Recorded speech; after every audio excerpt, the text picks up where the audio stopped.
the good estimates are that the Russians killed about 30 million of their own people between 1919 and 1959, you know, and it's brutal.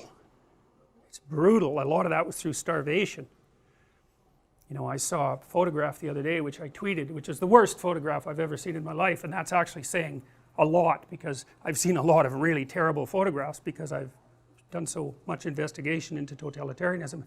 This was a photograph that was taken during one of the early starvation periods in the Soviet Union, where about 3 million peasants died. It was a picture of a peasant couple standing behind a table at a market selling human body parts for food.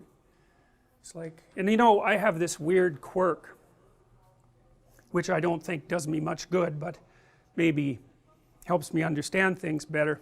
When I see that someone has done something extreme, I learned to do this a long time ago when I worked briefly in a maximum security prison.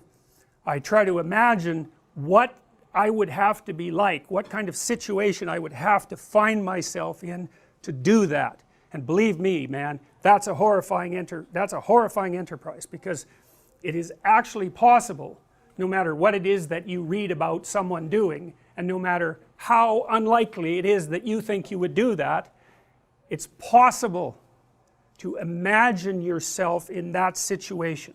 And that, well, that's enlightening. That's what I would say. That's enlightening, you know, because one of the things about enlightenment is that you get enlightened by doing things that are necessary that you really, really, really do not want to know, don't want to do. And imagining yourself as a perpetrator of that sort is, that tells you something about the world, and it tells you something about human beings, but it's a hell of a thing to swallow, you know, in a very well structured society like ours, where we're so peaceful. Well, because we have the heat and it always works, and we have electricity and it always works, and we have plumbing, which is a bloody miracle, and it always works. You know, it's just one of the things that this imagination process has done for me is keep me alert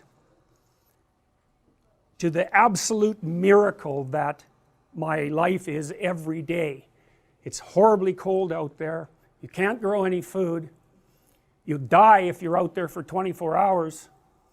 If any of this infrastructure was unreliable for any length of time, we would be in serious trouble. And it's never unreliable. It's so unlikely. And so here we are with all this reliable infrastructure, and because of that we don't really have to compete with each other much. I mean, some, you don't compete for food, you don't compete for shelter, or some people do, but not very many. So it's really easy to think of yourself as good, because, well, you're not doing anything nasty to anyone.